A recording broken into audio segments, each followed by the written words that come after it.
ఇది కొలస్సీ సంఘానికి, లవొదికయ సంఘానికి ఆనాడు అపోస్తలుడైనటువంటి పౌలు గారు అప్పటిలో ఉండేటువంటి పరిస్థితులను బట్టి వారిని బలపరుస్తూ రాస్తున్నటువంటి మాటలు. యాక్చువల్లీ కొలస్సీ సంఘం వారు, ఈ లవొదికయ సంఘం వారు ఏ పరిస్థితుల్లో ఉన్నారంటే, మరి అపోస్తలుడైన పౌలు గారు కానీ లేకపోతే ఆయన చేత పంపబడినటువంటి మిగతా శిష్యులు కానీ ఎప్పుడైతే క్రీస్తుని గురించినటువంటి సువార్తను ప్రకటించారో, ఇదిగో మరి యేసు క్రీస్తు ప్రభు వారు తమ శిష్యులకు ఇచ్చినటువంటి, ఇదిగో నేను ఆరోహణ త్వరగా వెళ్తున్నాను, మళ్ళీ నేను త్వరగా వస్తాను, వచ్చి మిమ్మల్ని అందరినీ తీసుకువెళ్తాను. ఈ ఆశ, ఈ యొక్క ఉద్దేశాలు ఎప్పుడైతే మరి శిష్యుల ద్వారా మిగతా వారికి కూడా తెలియచేయబడిందో, వారందరూ కూడా ఏం చేశారంటే ఆ మాటలు విని కొంతమంది జ్ఞానం వహిస్తారు, కొంతమంది అజ్ఞానంలో ఉంటారు. కాబట్టి మన జీవితాల్లో దేవుడు కష్టాన్ని ఒక అనుభవంగా ఇచ్చాడు. దాన్ని పందులు ఏమంటారు? కష్టే ఫలే అంటారు. కాబట్టి ఈ కష్టే ఫలే అన్న మాట ఎవరో చెప్పారని మీరు అనడానికి వెళ్ళలేదు. ఆది కాండంలోనే దేవుడు ఏమన్నాడు? మీరు కష్టించి ఫలించాల్సింది. కాబట్టి ఇది దేవుడు చెప్పిన మాటలు. దేవుడి దయ వల్ల ఆ కొంతమంది పెద్దల మాటలు విని మనలాంటి వాళ్ళకి, చిన్నపిల్లలకి హితబోధ చేస్తారు. కాబట్టి ఆ పరిస్థితుల్లో కొంతమంది ఏం చేస్తూ ఉంటారంటే కష్టపడడానికి ఎక్కువగా ఇష్టపడరు. కష్టపడినటువంటి జీవితంలో ఏ ఫలితాలు రావు. నేను కూడా ఒకసారి చాలా అతిశయించేవాడు, నాకేం మా డాడీ ఉన్నాడుగా అని అనుకునేవాడు. కాకపోతే అది కొంతకాలం వరకే సత్యం. అతి త్వరలో తెలిసిన తర్వాత అక్కడి నుంచి మనకి ఏమొస్తుంది? ప్రయాస అనేది మనం అలవాటు చేసుకోవాలి. ఇది ఇప్పుడున్నటువంటి యంగ్ జనరేషన్ కూడా తెలియజేస్తున్నాను. యంగ్ జనరేషన్ లో ఉన్నటువంటి పరిస్థితి ఏమిటంటే, ఎవరిదానే చేతిలో ఫోన్ ఉంది, ప్రపంచం ఉంది. ఆకలిస్తే ఫోన్ పక్కన నొక్కితే చాలు, ఇంటికే ఫుడ్ కూడా వచ్చేస్తుంది. కాబట్టి రాబోయే దినాల్లో మోడళ్ళు వండి పెడతారని మాత్రం మీరు ఏమి ఎక్స్పెక్ట్ చేస్తారో నాకైతే తెలియదు. కాబట్టి ఈరోజు ప్రతిదీ కూడా చాలా సులువైపోయింది. కానీ ప్రియమైన దేవుడిలారా, అది ఇంటి విషయమైనా, బయట పని విషయమైనా, దేవుడి విషయమైనా కష్టం ఎప్పుడు, శ్రమ అనేది అనుభవంలో మనకు ఉండాలి. చాలా మటుకు చర్చిల్లో మనం కుర్చీలో కూర్చోన్నాం, కానీ దేవుడి సదులో ఒక మాట జ్ఞాపకం చేసుకోవాలి. మోకాళ్ళ ప్రార్థన అది ఇక్కడ మీరు వేయకపోయినా ఇంటిలో మీరు మోకాళ్ళు వేసి ప్రార్థన అనుభవాన్ని మీరు ఖచ్చితంగా కలిగి ఉండాలి. మీ వ్యక్తిగత జీవితంలో మోకాళ్ళ ప్రార్థన అనుభవం లేకపోతే అది చాలా ఇబ్బందులు పాలవుతుంది.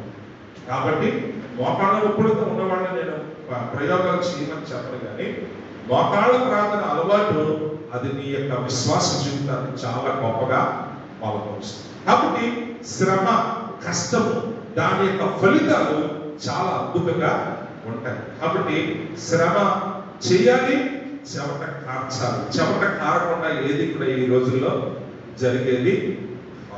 కాబట్టి శ్రమ అనుభవాన్ని, కష్టే ఫలే అని చెప్పినటువంటి మాటలను మీరు శ్రద్ధగా పెట్టుకుని మిమ్మల్ని మీరు కష్టం మరి శ్రమలోకి నడిపించుకోవడానికి కొంత మనస్సును మీరు పెట్టకుండా మన జీవితంలో ఏ మేలు. కాబట్టి నేను ముందుకు వెళుతా ఉన్నాను. ఈ కొలస్సీ సంఘం వారు కూడా ఏం చేస్తున్నారంటే, ప్రభు ఇంకా త్వరగా వచ్చేస్తారన్నాడు కదా అని చెప్పి కొంతమంది ఉన్నారు, పనులు మానేసి కూర్చోవడం మొదలు పెట్టారు. పనులు మానేసి ఎక్కడ కూర్చోవడం మొదలు పెట్టారు? ప్రార్థనలోనే కూర్చోవడం మొదలు పెట్టారు. నలుగురు గృహాలకు వెళ్ళినా నలుగురు ప్రార్థన చేసేసుకుంటాం కదా, ప్రార్థన చేసేసుకుంటే అక్కడ ఏముంది? ఏదో కూడా మరి సహవాసంలో మనం ఉన్నదేంటి? ఫాస్టింగ్, తర్వాత ఫీస్టింగ్. కాబట్టి అది ఆతిథ్యం ఇవ్వాలి. కాబట్టి వారు ఇచ్చేటటువంటి దాంతో మనం బతికేద్దాం, ఎందుకంటే యేసు ప్రభు ద్వారా వచ్చేస్తారు.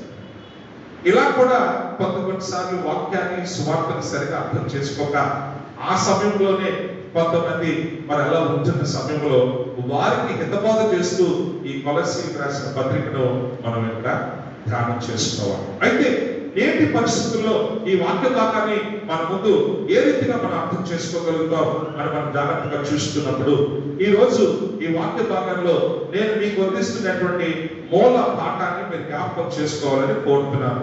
2వ అధ్యాయము 6వ వచనం నుంచి మనం చూసినప్పుడు, ఈ రోజు మూల పాఠము మీకు ఇవ్వబడిన 6వ వచనం నుంచి 12 వచనాల్లో 9వ వచనాన్ని మీరు జ్ఞాపకం చేసుకోవాలి. ఏమిటని మీరు జాగ్రత్తగా చూస్తే, ఏలయనగా దేవత్వము యొక్క సర్వ పరిపూర్ణత శరీరముగా క్రీస్తునందు నివసించుచున్నది. దేవునికి స్తోత్రం. చాలా మటుకు దేవ అన్న మాట ఇది ఇక్కడ ఉందిగా మనక, ఆవిడ పూర్తి పేరు దేవమణి. కానీ ఇక్కడ మీరు జాగ్రత్తగా అర్థం చేసుకోవాలి దేవుని బిడ్డలారా, దేవత్వము దేవత్వము అంటే ఇప్పుడు మణి గారి పేరు అర్థం ఏంటి? ఆ మణిలో ఏముంది? దేవత్వము ఉన్నది అన్న. రోజ్మేరీ, రోజ్మేరీ అంటే మరియమ్మకు లేకపోతే దేవుడికి ఒక ఇంపైనటువంటి పుష్పముగా. సిరి అని పెట్టాడు రాము, దానిలో అర్థం ఏంటంటే సంపద లేకపోతే సమృద్ధి అన్నది. ప్రతి పేరుకి ఒక అర్థం ఉంటుంది. కాబట్టి ఈ రోజు మనం ఈ యొక్క వాక్య భాగాన్ని ఎందుకు ధ్యానం చేస్తున్నాం అని జాగ్రత్తగా మనం గమనిస్తే, దేవత్వము యొక్క పరిపూర్ణత మన జీవితాల్లో ఏ రకముగా ఉన్నదనేటువంటి విషయాన్ని మనం ఈరోజు ధ్యానం చేయబోతున్నాం. చదువుకుందాం 6వ వచనం నుంచి. కావున మీరు ప్రభువైన క్రీస్తు యేసును అంగీకరించిన విధముగా, అంగీకరించాలి కదా మనం అందరం యేసు క్రీస్తుని. అంగీకరించిన తర్వాత కొన్ని పనులు ఉన్నాయి, ఆ పనులు మనం చెయ్యాలి. ప్రభుని నమ్మేసుకున్నామంటే కుదరదు. ఇక్కడ ప్రభు నమ్మకున్న తర్వాత కొంత ఎక్సర్సైజ్ మన జీవితంలో ఉంది, అప్లికేషన్స్ ఉన్నాయి, ఎక్సర్సైజెస్ ఉన్నాయి, దానికి రిటర్న్ టెస్ట్లు ఉన్నాయి, ఎగ్జామ్స్ ఉన్నాయి. ఇవన్నీ రాస్తే తప్ప మన జీవితంలో ఫలితాలు అనేది రావు. కాబట్టి క్రీస్తును అంగీకరించిన విధముగా, తర్వాత ఏం జరిగిందట? అంగీకరించిన తర్వాత ఆయన యందు ఏమై ఉండాలంటే వేరు పారిన వారై,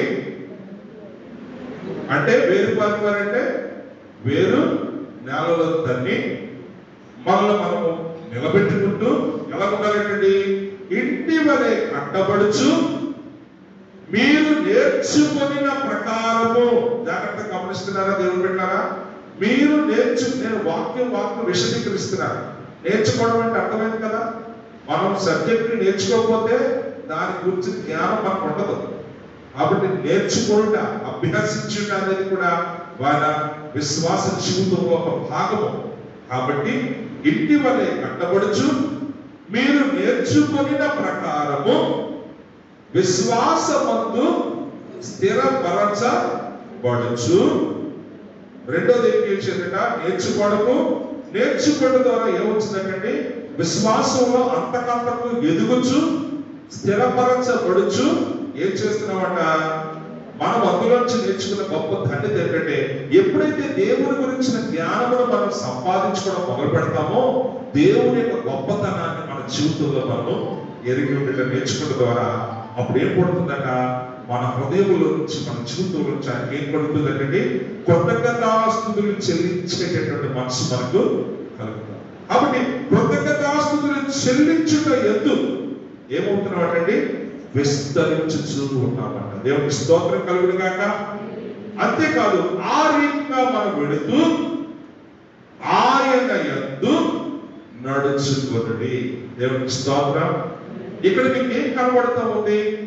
ఒక డైలీ ఎక్సర్సైజ్ కనబడతా ఉంది, ఒక డైలీ డివోషన్ కనబడతా ఉంది, ఒక డైలీ ప్రాక్టీస్ కనబడతా ఉంది, ఒక డైలీ ఏమిటంటే మూమెంట్ కనబడతా ఉంది. ఇవి మనల్ని ఎందులో నడిపిస్తున్నాయట? క్రీస్తునందలి విశ్వాసములోనికి ఎదుగుదల. స్థిరపడడం అంటే ఎంత ఎదుగుతో అంతగా మన యొక్క వేరు లోపలికి నిలబడతాం. కాబట్టి ఇవన్నీ కూడా మనల్ని ఎక్కడ తీసుకెళ్తున్నాయంటే డెవలప్మెంట్ లోకి తీసుకువెళ్తాయి. ఈ డెవలప్మెంట్ లోకి తీసుకెళ్ళిన తర్వాత అక్కడ జరిగేది ఏమిటంటే కృతజ్ఞతాస్తుతులు చెల్లించుట. దేవునికి స్తోత్రం కలుగును గాక. ఎంత డెవలప్మెంట్ అయితే అంత దేవునికి ఏం చెల్లిస్తామంట? కృతజ్ఞతలు చెల్లిస్తాం. నువ్వు ఎంత కృతజ్ఞతలు చెల్లిస్తే నువ్వు అంతగా దేవుల్లో డెవలప్ అవుతూ ఉంటావు.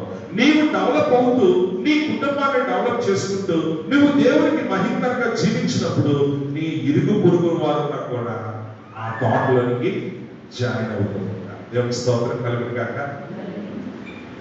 కాబట్టి ఈ రోజు ఈ ప్రాక్టీస్, ఈ డివోషన్, ఈ ఎక్సర్సైజ్, ఈ యొక్క మరి ప్రతి దినము మన జీవితంలో ఇది మనం కాలానుగుణంగా చేసుకుంటూ వెళ్తున్నప్పుడు, సమయానుకూలంగా మనం చేసుకుంటూ వెళ్తున్నప్పుడు, మన విశ్వాసానికి, మన నిరీక్షణకు ఆధారభూతులైన ఆ దేవాది దేవుడి నుంచి మనం ఏదైతే ఆశతో నిరీక్షిస్తున్నామో అది మన జీవితంలో ఏం చేస్తామండి? పొందుతాం. ఇదంతా కూడా మనల్ని ఎక్కడికి నడిపిస్తుంది అని మనం జాగ్రత్తగా చూసినట్లయితే, ఈరోజు మీకు చెప్పబడినటువంటి మాట, ఆయనలోనికి మనము నడిపించుకుంటా ఉన్నాం. దేవుని స్తోత్రం కలుగును గాక. ఎంతవరకు మనం ఆయనలో డివోషన్ చేస్తున్నామో, ఆయన మనం ప్రాక్టీస్ చేస్తున్నామో, ఆయనలో మనం ఏం చేస్తున్నామంటే అనుభవ జ్ఞానాన్ని సంపాదించుకుంటాం. ఈ అనుభవ జ్ఞానము నిన్ను నన్ను కూడా ఎందుకు నడిపిస్తుంది అని అంటే దేవత్వం యొక్క ఆయన యొక్క పోలికలోనికి నడిపిస్తాం. కాబట్టి ఆ అనుభవ జ్ఞానము నేను ఆయనలోనికి నడిపించాలి, ఆయన పోలికలోనికి నడిపించాలి, ఆయన యొక్క మహిమలోనికి నడిపించాలి, ఆయన యొక్క సర్వ పరిపూర్ణతలోనికి నడిపించాలి. దానికి మనం ఏం చేయాలి అని అంటే పై వచనాలు చదువుకున్నాం. ఏమి చెయ్యకూడదు అని అంటే చూడండి, 8వ వచనం అంటాడు కదా, ఆయనను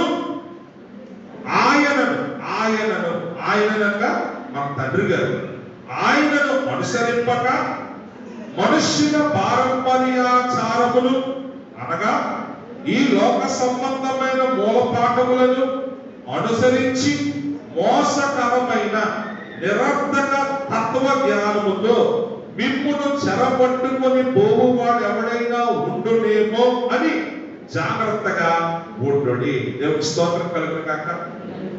ఈ విషయాన్ని మీరు జాగ్రత్తగా గమనించాలి. ఈ రోజు మనకు ఉన్నటువంటి పెద్ద పోరాటం ఏంటో తెలుసా? నా తల్లి నన్ను ఇక్కడే కన్నది అని 51వ దావీదు కీర్తనలో చెప్పాడు దేవుడు. దావీదు గారు ఎక్కడ కన్నది? పాపంలోనే. అంటే ఏంటి? ఆ స్థితిని మనము అక్కడ గ్రహించాలి. ఈ లోకంలో మనం ఎదిగాము. ఈ లోకంలో ఉన్నటువంటి కొన్ని మూల పాఠాలు లేకపోతే పారంపర్య ఆచారాలు మనలను ఏం చేస్తామని ఎంతవరకు డామినేట్ చేస్తాం. కానీ ఇప్పుడు దేవుడు మనకేమి హితబోధ చేస్తున్నాడంటే ఏం చేయమంటాడండి? యవనస్తులు దేవుని చేత తమ నడతను శుద్ధి చేసుకుందరు నీ వాక్యమును బట్టి కదా. హల్లెలూయా. కాబట్టి ఇప్పుడు మన విశ్వాస జీవితాన్ని దేన్ని బట్టి మనం నడిపించుకోవాలి? మనకు ఈ లోకంలో నేర్పించబడిన మూల పాఠములను బట్ట, లేకపోతే ఇప్పుడు దేవుడు మన చేతిలో పెట్టినటువంటి దేవుని వాక్యమును బట్ట? దేని బట్టి చెప్పండి? దేవుని వాక్యమును బట్టి. దేవుని స్తోత్రం కలుగును గాక. కాబట్టి ప్రియమైన దేవుని బిడ్డలారా, ఇప్పుడు మీకు ఒక విషయాన్ని తెలియజేస్తా.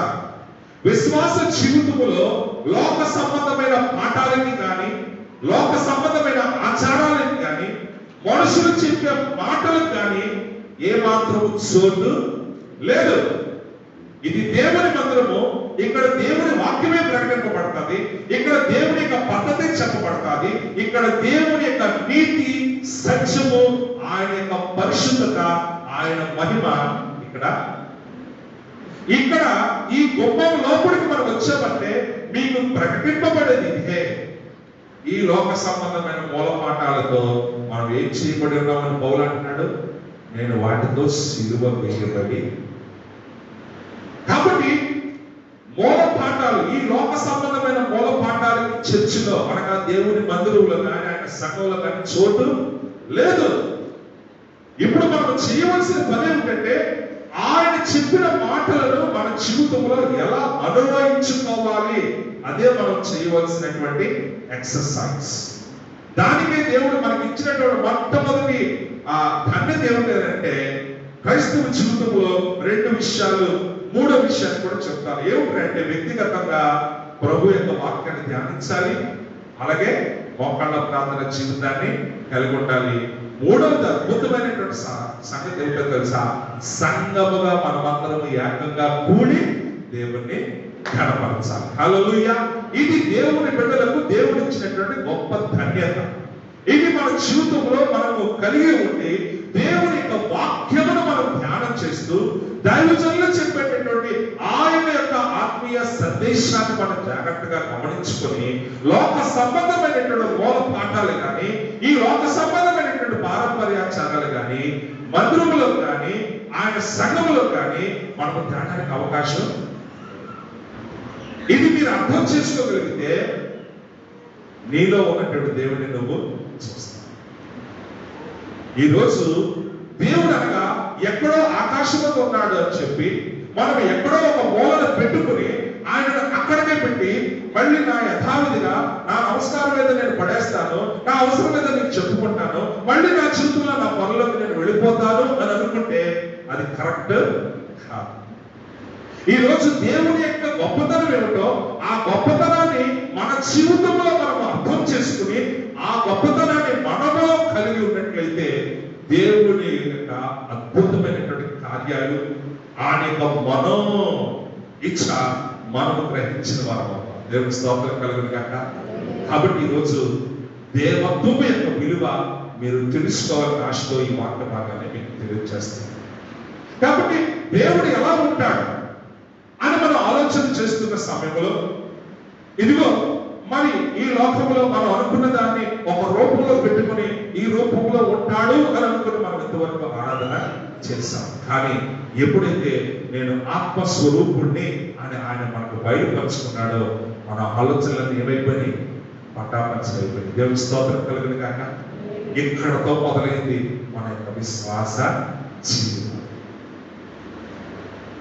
కాబట్టి ఇప్పుడు ఆయన ఆత్మస్వరూపుడు.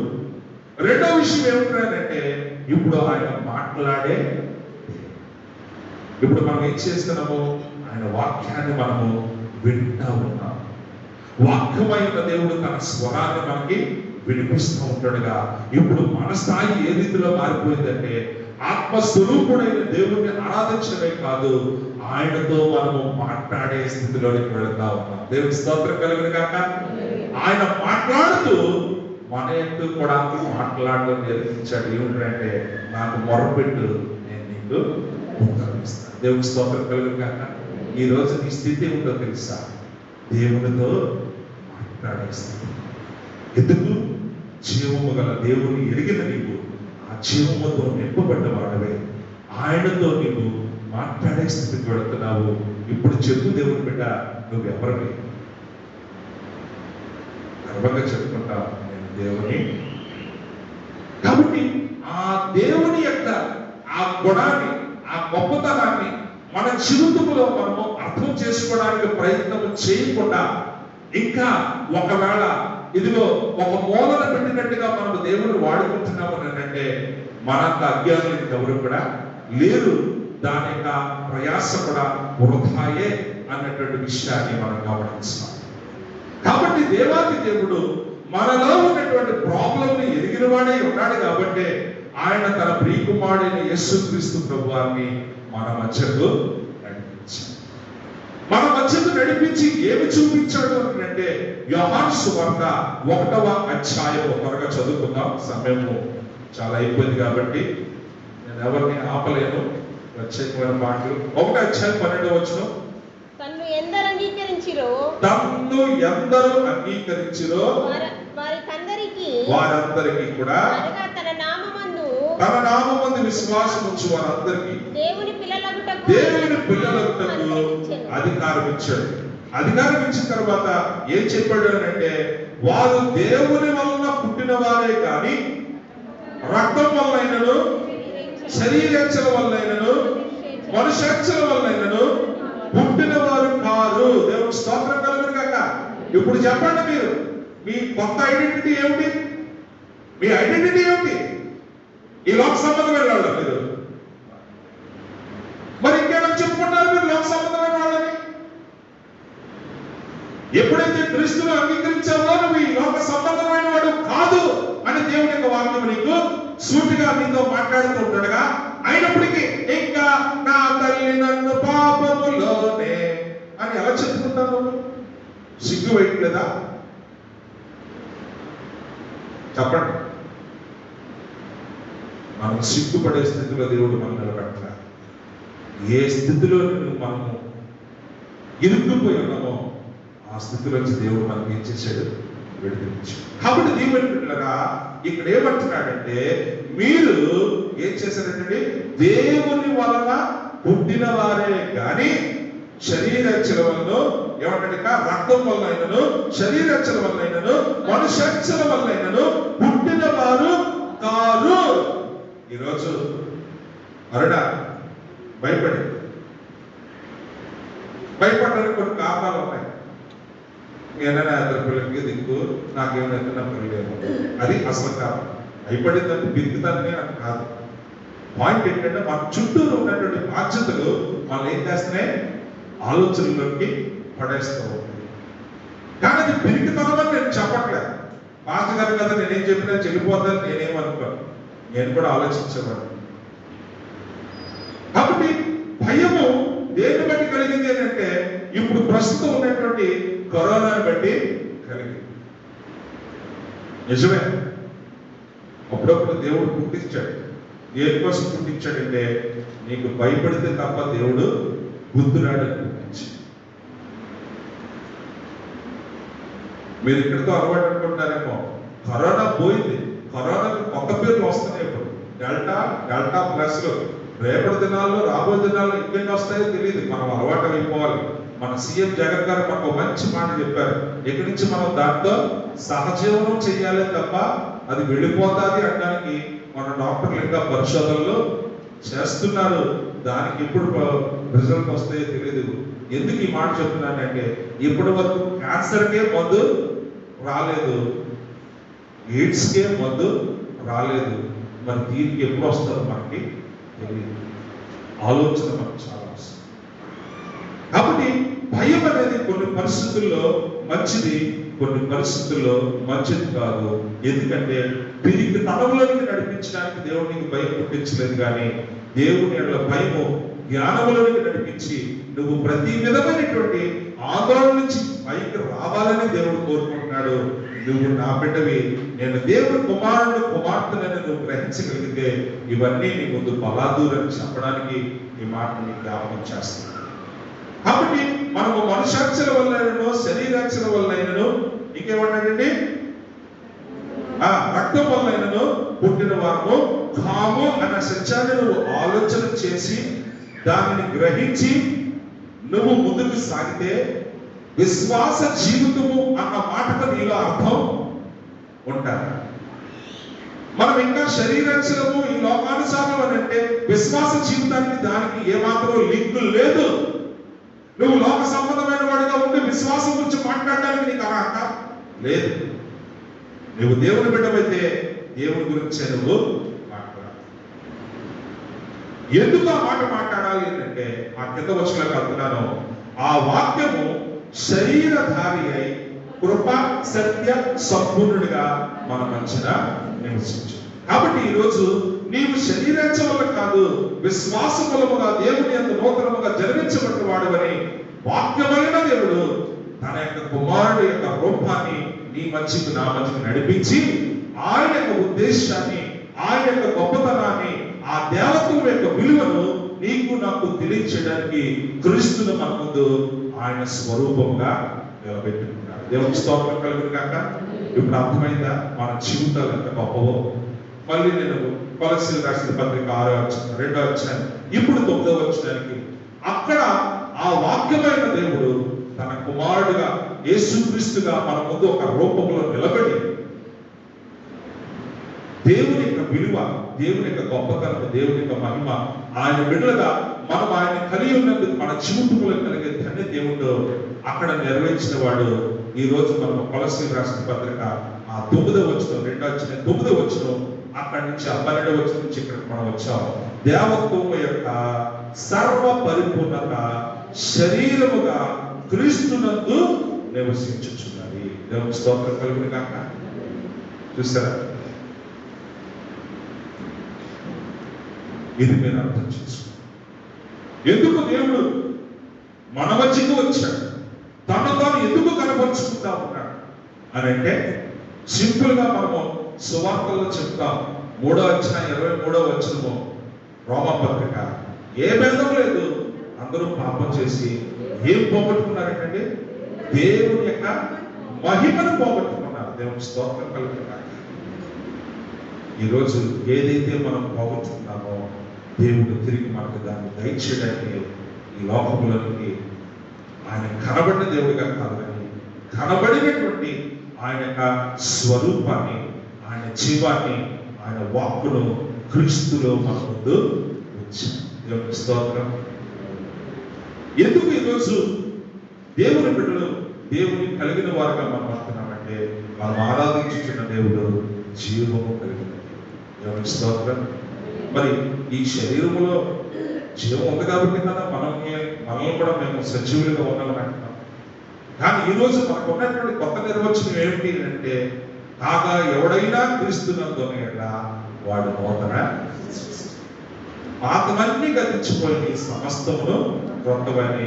ఈ రోజు మనం కలిగి ఉన్న ఈ జీవితము క్రీస్తు ద్వారా, క్రీస్తుతో కలిసి మనము ముందుకు వెళ్తాము. కాబట్టి ఏ మహిమ అయితే మనం పొందలేకపోయామో ఈ రోజు క్రీస్తు ద్వారా ఆ మహిమను మనం పొందుకుంటా ఉన్నాం.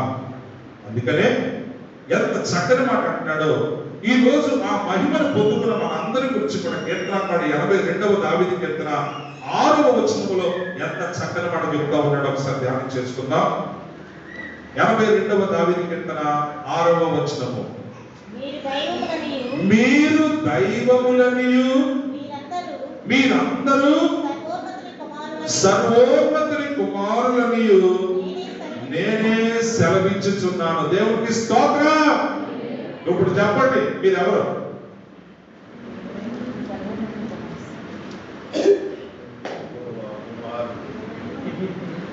చెప్పండి. ఏంటి మేమేంటి మాదేంటి, మేమేంటి మాదేంటి, ఏంటి ఇది ఏది మాది, ఏం చెప్పుకుని బతుకుతున్నాం? ఏంటి యాకోబు అంతేనా? ఏం చెప్పుకుంటా? మేమేంటి మాదేంటి, మేమేంటి మాదేంటి. కనకాలం దేవుడు నీకు ఇచ్చిన దానికి ఏమిటి? మీరు దైవములనియు సర్వోన్నతమైన దేవుని కుమారులనియు నేనే సెలవించుచున్నాను. దేవునికి స్తోత్రం. యాకోబు, నిన్ను పేరు పెట్టి పిలిచిన వాడు నేనే. తల్లి గర్భంలో నువ్వు పెట్టబడే ఇంటగా నేను నిన్ను ఎరిగిన వాడును. నీకు ఏ సాక్ష్యం కావాలి ఈరోజు? మనుషులు మెప్పులు కావాలా? దేవుడి దయ, మనుషుల దయ. దొరకబలే అయ్యగారు మనకు దయ, మనుషులు నిజమే. ఇక్కడ వాక్యం చెప్పిందిగా దేవుడి దయ, మనుషుల దయ నిజమే. కానీ ఏ మెప్పు నిన్ను ఆశీర్వాదంలో నడిపిస్తుంది? యెహోవా చేత. ఎంత గొప్ప మాట! ఈ సభలో ఒక మంచి మాట గుర్తొస్తుంది. ఏమిటి గుర్తొస్తుంది అంటే, లాబాన్ గారు బెతుయేలు తన కూతురు చెల్లి రెబెకా కోసం ఎవరు వచ్చారు? యజమానుడుగా కొడుకు కోసం పెళ్లి చేయడానికి అక్కడ వచ్చి ఆయన ఏమంటున్నాడు? ఎలియాజరు ఎప్పుడైతే బెతుయేలు దగ్గరికి వచ్చాడో బెతుయేలు ఒక మంచి మాట అంటున్నాడు. యెహోవా చేత ఆశీర్వదింపబడినవాడా లోపలికి అయిపోయి. ఏమిటండి ఈ మాటలు? బెతుయేలు ఎవరు? చూడండి, ఏమిటి మాటలు? యెహోవా చేత ఆశీర్వదింపబడినవాడా అని బెతుయేలు అంటున్నాడు. ఇక్కడ 82వ దావీదు కీర్తన 6వ వచనం అంటాడు, మీరు దైవములనియు సర్వోన్నతుని కుమారులనియు నేనే సెలవించుచున్నానని అంటున్నాడు. ఎంత గొప్ప ధన్యత! చెప్పండి, ఏ మహిమను పొందలేక మనము ఎంతవరకు దేవుడు దూరం అయిపోం.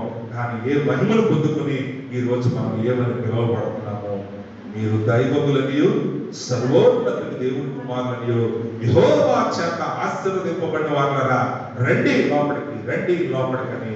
ఎంత గొప్ప ధన్యత! చూడండి, దేవత్వం యొక్క సర్వ పరిపూర్ణత క్రీస్తులో మన ముందు ప్రదర్శింపబడుతున్నప్పుడు ఆ క్రీస్తు ఈ రోజు నీలోను నాలోను ఉన్నాడు. చెప్పండి, ఎవరు కనబడతారు ఈ లోకానికి? బెతుయేలు ఎలియాజరును పిలిచినట్టు యెహోవా చేత ఆశీర్వదింపబడినవాడా రాబోయే లోపలికి. నిన్ను నన్ను దేవుడు ఎంత గౌరవించుకుంటున్నామో ఆ రీతిగా నిన్ను నన్ను గౌరవిస్తున్నటువంటి మనుషులు. చూడండి, మన బ్రతుకులు, మన జీవితాలు ఎలా మారిపోయాయో. అందుకనే అటువంటి గొప్ప దేవుడు తన యొక్క ఔన్నత్యాన్ని 82వ అధ్యాయం అదే 22వ అధ్యాయం 1వ వచనంలో చెప్తున్నాడు. దేవుని సమాజములో దేవుడు నిలుచున్నాడు, దైవముల మధ్యను ఆయన తీర్పు తీర్చుచున్నాడు. దేవునికి స్తోత్రం కలుగును కాక. దేవుని సమాజంలో దేవుడు నిల్చున్నాడు. ఇప్పుడు మనం ఎవరి సమాజంలో నిల్చున్నాం? మనం పెట్టబడిన పేరే దేవుని సమాజం, క్రీస్తు సంఘం. మరి ఆ క్రీస్తు సంఘములో, ఆ దేవుని సమాజంలో దేవుడు ఉన్నాడు. ఎవరి మధ్య ఉన్నాడు అని అంటే అక్కడ మళ్ళీ ఏం పేరు పెట్టాడు? దైవముల మధ్యన ఆయన ఏం చేస్తున్నాడంటే తీర్పు. ఇందుకే తీర్పు ఎవరండి? యోహాను సువార్తలో చాలా చక్కగా చెప్పాడు 3వ అధ్యాయం 16వ వచనం. ఎందుకంటే ఇదివరకే దేవుడు తీర్పు తీర్చేసాడు. ఎవరికి? చీకటికి. ఆయనను అంగీకరించిన వారందరికీ ఇదివరకే తీర్పు తెచ్చిపడింది. కానీ ఇప్పుడు తీర్పు ఎవరికి? ఈ ప్రత్యేకమైన తీర్పు ఎవరికి? గొర్రె పిల్ల రక్తంలో తమ వస్త్రములు కడుక్కున్న వారు. అంతేకాకుండా హెబ్రీయులకు రాసిన 10వ అధ్యాయంలో అంటాడు, సత్యమును గురించిన అనుభవ జ్ఞానము పొందుకున్న తర్వాత కూడా తెలుసుండి పాపం చేసినోడికి ఇంకోసారి మళ్ళీ యేసు ప్రభు వచ్చి శిలువ మీద వెక్కాలంటే అయ్యప్పని వాడిక తీర్పు కోసం ఎదురు చూడడం తప్ప ఎవరికి తీర్పు? దేవుని సమాజంలో దైవముల మధ్య నిలబడి ఉన్నటువంటి ఆయన నీకు నాకు తీర్పు. చూడండి దేవుని బిడ్డలారా, ఎందుకంటే హెబ్రీయులకు రాసిన 11వ అధ్యాయం అంటాడు, నా తోడని నేను ప్రమాణం చేస్తున్నాను, ఎందుకంటే నాకంటే గొప్పవాడెవడు లేడని అబ్రహాముతో దేవుడు చేసిన వాగ్దానం. ఈరోజు అటువంటి దైవత్వం యొక్క సర్వ పరిపూర్ణత ఆనాడు క్రీస్తులో చూసాం. ఈనాడు నీలోను మీ అందరిలోనూ కూడా బయట సమాజం చూస్తాం. కాబట్టి మనము సామాన్యులుగా మన ఆలోచనను వ్యక్తపరచుకోవాలి. దేవుని యొక్క మహాకృపను బట్టి ఈ రోజు మనం ముందుకి వెళ్ళవలసిన వారుగా ఉన్నాం. దైవములు అని అనగా ఏమిటి చెప్పాను ఇప్పుడు మీకు? దైవములు అని అనగా తీసుకురండి వెళ్ళండి హాస్టల్ వెళ్తాను. కాబట్టి ఇప్పుడు దైవములు అని మనకు పేరు పెట్టాడు. ఎందుకు దైవములు అని పేరు పెట్టాడు చెప్పండి? జీవము కలిగిన దేవుని ఎరిగినటువంటి వారు. కాబట్టి దేవుడి యొక్క ఆత్మతో మనల్ని నింపి యెహెజ్కేలు గ్రంథంలో 37వ అధ్యాయంలో చెప్పబడినట్లు నూతన హృదయం మీకు ఇచ్చాను, నా ఆత్మను మీ యందు ఉంచుతాను, నా కట్టలను అనుసరించే వరకు నేను మిమ్మల్ని నిలబెట్టుకుంటానని చెప్పి దేవుడు మనకు ఒక కొత్త ఐడెంటిటీ ఇచ్చి ఆయనను కలిగిన వారుగా మనల్ని మనం దేవుని సన్నిధిలో నిలబెట్టుకుంటా ఉన్నాం.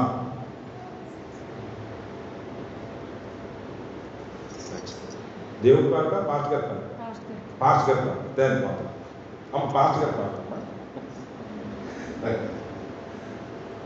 కాబట్టి దైవములు అని ఎవరి పేరు చెప్పారు చెప్పండి? దైవములు అని ఎవరి పేరు చెప్పారు? ఎవరు చెప్పారు?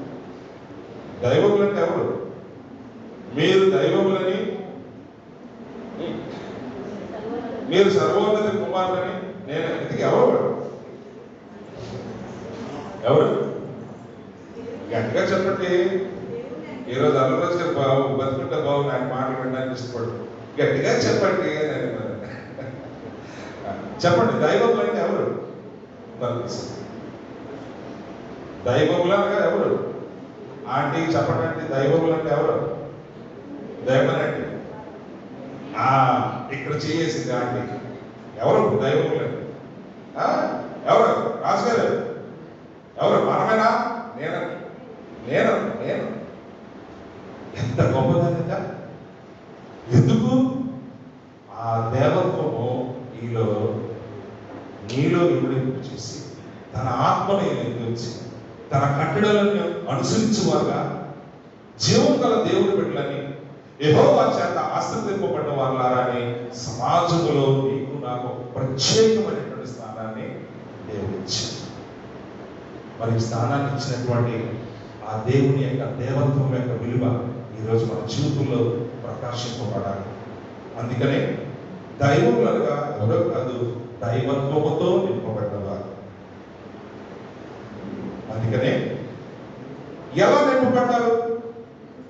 యోహాను సువార్త 17వ అధ్యాయము 22వ వచనం చదువుకుందాం. యోహాను సువార్త 17వ అధ్యాయం. మరి అయ్యారండి ఎలా నింపబడ్డాం? దేవత్వముతో మనం ఎలా నింపబడ్డా? ఎలా బైబిల్ తెచ్చావా రాసుకున్నారు? కాలేదా? బైబిల్ లేకుండా వచ్చావా? ఎరా బాబు ఇంకెవరు లేరు? బైబిల్ లేకుండా ఎవరు వచ్చారు? బైబిల్ లేకుండా ఎంతమంది వచ్చారు? చేతులు కొన్ని ఫోన్లో బైబిల్ ఆపలేదా? నింపలేదా? కొన్ని అదే నింపండి తర్వాత బైబిల్ లేకుండా రాదు. ఓకే, ఆ పాకెట్ బైబిల్ కూడా రాజేష్ పాకెట్ బైబిల్ దానిగా అటు జోకులు వేసిపోతాడు. చర్చికి వెళ్తున్నాడు, ఎక్కడికి వెళ్తున్నాడు ఎవరికి ఆ పాకెట్. మాకు అలా తింటారండి. పాకెట్ బైబిల్ పట్టుకొస్తే చర్చిలో కొనుక్కునేవారు కాదు. ఏనా దేవుడు థియేటర్ అనుకున్నావా? జోకులు పెట్టుకుని వస్తున్నా, చేతితో పట్టుకుని రావాలి. సరే చదువుకుందాం. 17వ అధ్యాయం 22వ వచనం. అమ్మ గట్టిగా చదవాలి కదా. మనము ఏకమై ఉన్నలాగున ఎవరట? వారు. ఎవరి గురించి మాట్లాడుతున్నాడు ఇక్కడ యేసు ప్రభు? తండ్రి నీవు నేను మనిద్దరూ ఏకమై ఉన్నాము. వారు అని అనగా నీవు నాకు అనుగ్రహించిన నీ బిడ్డలు వారును ఏకమై ఉండలాగున నీవు నాకు అనుగ్రహించిన మహిమను నేను వారికి ఇచ్చింది. దేవుడికి స్తోత్రం కలుగును గాక. దేవుని యొక్క దేవత్వం యొక్క సర్వ పరిపూర్ణత మన మధ్యకి క్రీస్తు రూపంలో నిలబడింది. క్రీస్తు దగ్గరికి నీకు నేను కూడా ఆ పరమ తండ్రిని మనల్ని పట్టుకుని పిలుచుకుని ఏర్పరచుకుని ఎక్కడ నడిపించాడు? క్రీస్తు వద్దకు నడిపించాడు. ఇప్పుడు క్రీస్తు ఏం చెప్తున్నాడంటే, తండ్రి నీవు నేను ఏకమై ఉన్నాము, కానీ ఇది వారికి కూడా అర్థం కావాలి. నా దగ్గరికి ఎవరైతే నువ్వు నడిపించావో ఆ నీ బిడ్డలైనటువంటి మీరందరూ కూడా ప్రిన్సి ఎంతున్నావా భాగం విండు ఆకాశం. నీ నవ్వు చాలా బాగుంటుంది కాబట్టి ఆకాశే ఉండాలి. ఓకే, కాబట్టి ఆయన మనందరినీ కూడా ఎక్కడ తీసుకొచ్చి నడిపించాడు? ఆ పరమ తండ్రి యేసు ప్రభు దగ్గర నడిపించాడు. ఇప్పుడు యేసు ప్రభు వచ్చి మన గురించి ఏం చెప్తున్నాడు? తండ్రి నీవు నేను ఏకమయ్యావు అని.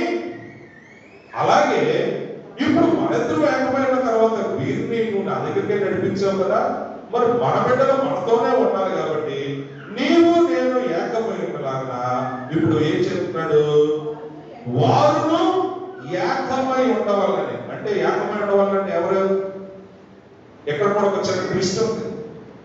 గురువిందాడు ఈ మాట బలి మాట. ఎవరి మీద కోపం ఉంటే చాలు మన సంఘంలో ఒకటి పడదాం. సంఘంలో కూడా ఈ గోడ ఎక్కువ. ప్రైజ్మెంట్ చెప్పుకోండి రాండి, ప్రైజ్మెంట్ చెప్పుకోండి. అయ్యోనండి మా బాధలు నా బాధలు దేవుడు తెలుసండి. మరి సంఘం ఎక్కడ? నీ బాధలు దేవుడు తెలియదా? నా బాధ దేవుడు తెలుసు, కానీ సంఘం తెలిసాడు దేవుడు. చెప్పండి, స్పెషల్ కష్టం. మనమేం స్పెషల్ కష్టమా? సంఘం ఎందుకు ఇచ్చాడు తెలుసా? ఒకరినొకరు ఎఫ్ఎస్సీ రాసిన 15వ అధ్యాయం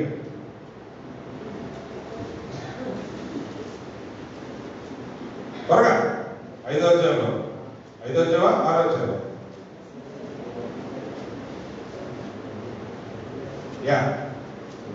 5వ అధ్యాయంలో 19వ వచనం. ఒకరినొకడు కీర్తనలతోనూ సంగీతములతోనూ ఆత్మ సంబంధమైన మాటలతోనూ హెచ్చరించుచు మీ హృదయములలో ప్రభువును గూర్చి పాడుచు కీర్తించుచు మన ప్రభు అయిన యేసుక్రీస్తు పేరట సమస్తమును గూర్చి తండ్రి అయిన దేవునికి ఎల్లప్పుడూ కృతజ్ఞతాస్తుతులు చెల్లించు. అర్థమైందమ్మా సంఘం అంటే ఏమిటో? అపోస్తలుల కార్యములు పేతురు యోహాను చెరసాలలో పెట్టాడంటే సంఘం ఒక పని చేసిందట. ఏం చేసింది ఆ పని? ఆశ. ఇప్పుడు పాతకారులు పట్టించారు, పాతకారులు పెట్టించేస్తున్నారు. ఈ పాతగారు షడ్డోడు అండి, ఈ పాతగారు షడ్డోడు. మరి నేనంత షడ్డోడు ముందు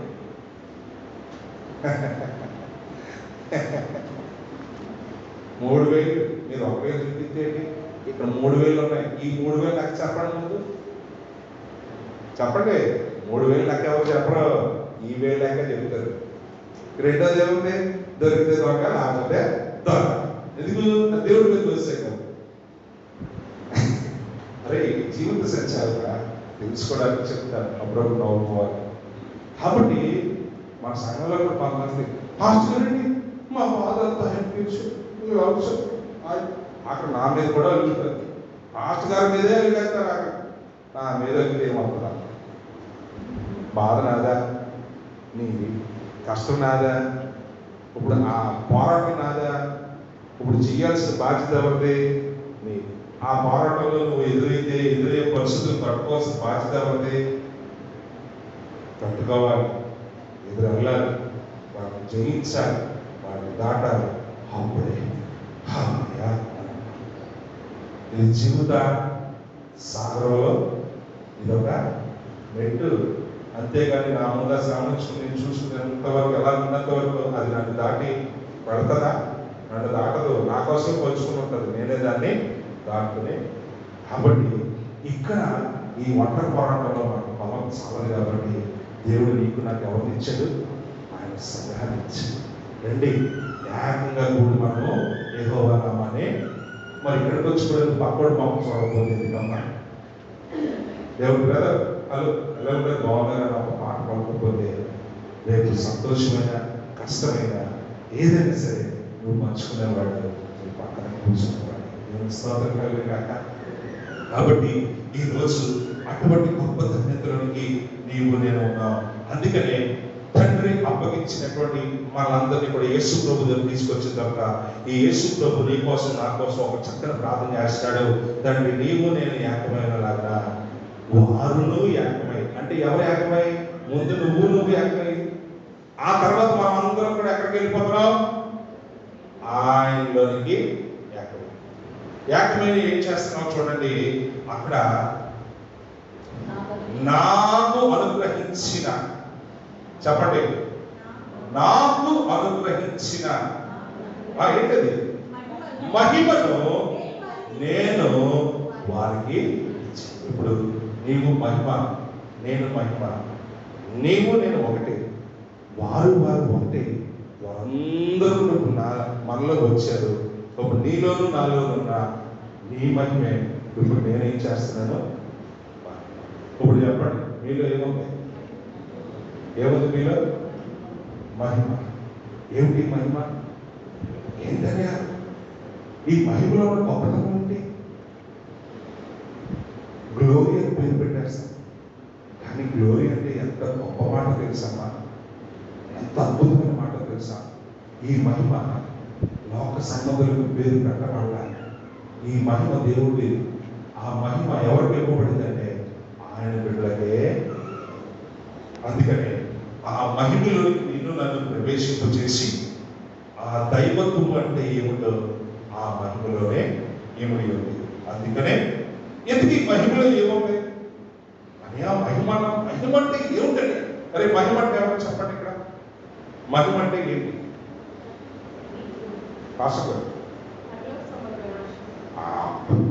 కొట్టేస్తారండి, పర్లోకం దేవుడితో పెట్టేస్తే మనకు హ్యాపీగా తీసుకోవచ్చు. అరే మహిమ అంటే చదువు. మహిమ ఆదికాండం 2:25 త్వరగా చదవండి. ఆదికాండం 2:25 తీసుకోండి, చదవండి. ఏంటమ్మా, ఎవరు అవ్వలేదు దేవుడి యెహోవా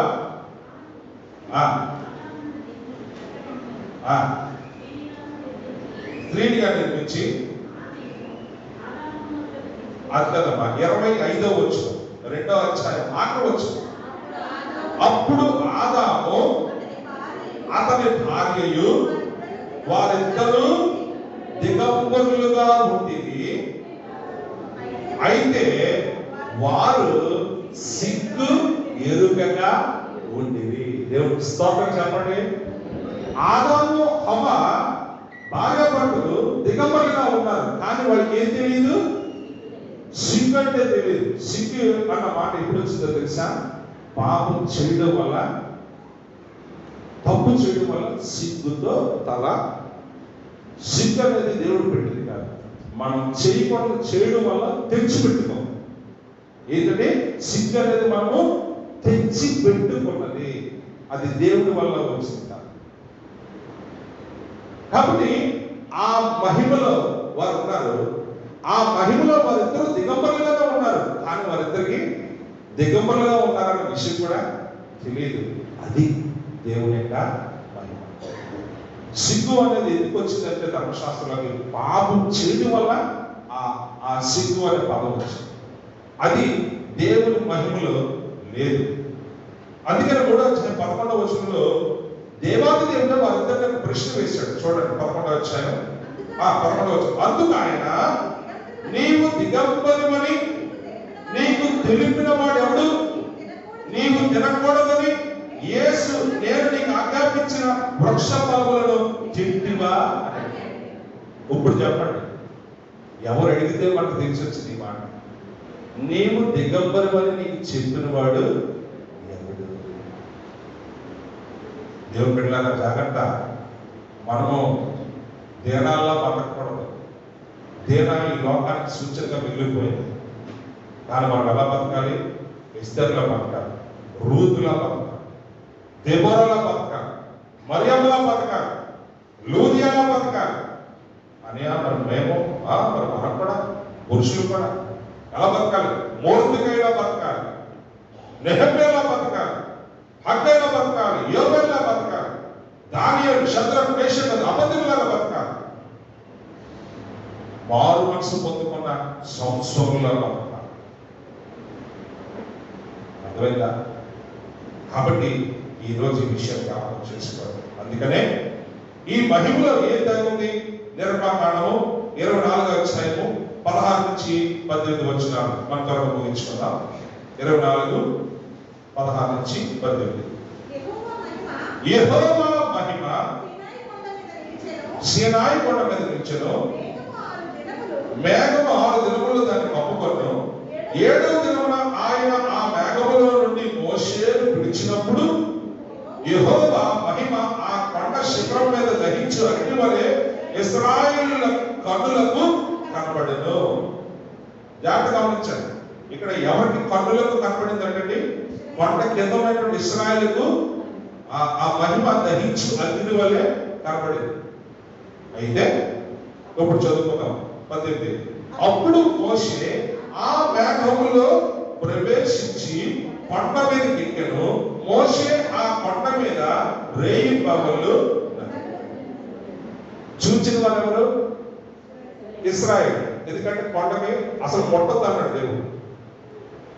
నా మహిమతో ఈ కొండ మీద దిగి వస్తాను కానీ ఈ కొండని ఎవరు కూడా కొట్టకుండా ముందు సరిహద్దులు వేసామని చెప్పాడు. అప్పుడు మీరు దూరం నుంచి మహిమ అగ్ని వలె మీరు చూశారు. ఇప్పుడు దేవుడు ఏం చేశాడు? మోషేని ఆ మహిమలోనికి రా అన్నాడు. వచ్చిన తర్వాత మీరు జాగ్రత్తగా గమనిస్తే 33వ వచనాన్ని 34వ వచనాన్ని చదువుదాం. 34వ వచనాన్ని 33వ వచనాన్ని చదువుదాం. 33వ వచనానికి వెళ్ళినప్పుడు 11వ వచనం చదవండి. 33:11. అంటే నువ్వు చదివేస్తే కదా అవకాశం. ఎవరు చదవండి, మాస్క్ వేసుకున్నారు అందుకే కనపడ.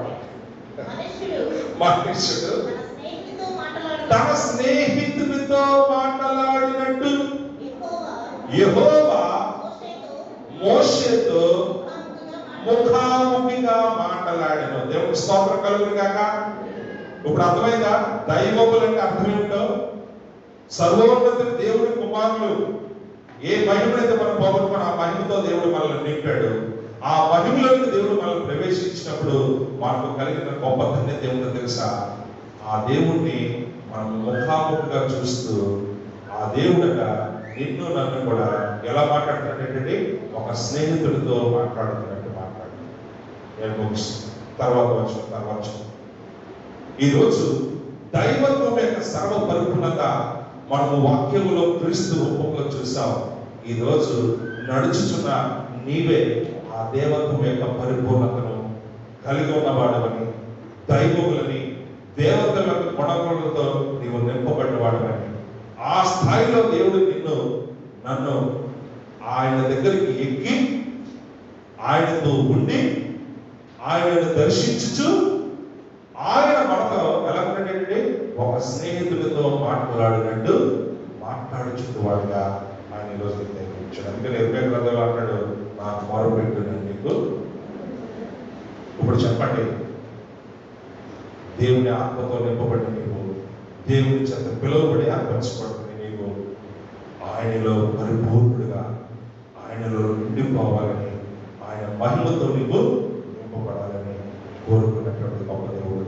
ఎందుకంటే నిన్ను ఆ మహిమలోకి తీసుకువెళ్ళి ఆ మహిమలో తన దర్శనాన్ని ఇచ్చి తన స్వరాన్ని నీకు వినిపించి నీ మాటలు కూడా తిరిగి ఆయన వినాలని ఆశీర్వదించాడు. ఈ విషయాన్ని గమనిద్దాం, ప్రభు వైపు చేతులుతాం. ప్రభు, నిన్ను చూసే కళ్ళు, నీ స్వరం వినే చెవులు, నిన్ను ఆరాధించి కనపరిచే చెవులు నాకు తెచ్చి తలవచ్చుతాం. పరిశుద్ధుడా, ప్రేమ కలిగిన మా తండ్రి, ఈ సమయం ఉంది నాయన, దైవత్వం యొక్క సర్వ పరిపూర్ణత క్రీస్తులో నీవు మాకు చూపించుచున్నావు. ఆ దైవత్వాన్ని, నీ యొక్క దైవత్వాన్ని, ఆ సద్గుణములను, ఆ సంపదను మాలో ఇమిడింపచేసి మేము కూడా నీ కుమారుడైన క్రీస్తును పోలికలోనికి, స్వరూపములోనికి మార్చబడి ఆ మహిమ నాయన ఏమిటంటే నీ సన్నిధి అక్కడ నిన్ను దర్శించుకుంటూ నీతో ముఖాముఖిగా మాట్లాడుతూ నీవు ఒక స్నేహితుడితో మాట్లాడే స్థితిలో మేము కూడా ఉండనట్లుగా నీ కృప చూపించమని, ఆ దైవత్వం యొక్క పరిపూర్ణతను మేము కూడా సంప్రాప్తించుకునే వరుసలో మమ్మల్ని నిలబెట్టమని పెట్టుకుంటూ నీకు మాత్రమే మహిమ చెల్లిస్తూ ఈ వాక్యములు మా హృదయాలకే కాదు నాయన, ఆలోచనలకు కూడా నాయన పనికొచ్చేటటువంటి స్థితిలో మేము మా మనస్సులను పెట్టి ముందుకు వెళ్ళడానికి సహాయం చేయమని వేడుకుంటూ, పరిశుద్ధాత్మ దేవుడా దానికి కూడా సహాయం చేయవడకు నీవే కదా నాయన, నీ నడిపింపులో మమ్మల్ని బలపరచమని వేడుకుంటూ, తండ్రి ముందు మమ్మల్ని నిర్భయులుగా నిలబెట్టే నాయన ఆ స్థాయిలో కూడా మమ్మల్ని స్థిరపరచమని వేడుకుంటూ యేసు నామమున ప్రార్థన చేస్తున్నాం తండ్రి, ఆమేన్. దేవుడి స్తోత్రం. అందరూ లేచి నిలబడదాము. దేవుడి సేవ నిమిత్తం పాటలు సమర్పించబడుతూ ఉంటుండగా యవనస్తులు వచ్చి ఒక చక్కని పాట పాడి దేవుడు మహిమపరచవలసిందిగా కోరుతున్నాను. రాజు మరి శ్రీను వచ్చి ఈ సమయంలో దేవుడి సేవ నిమిత్తం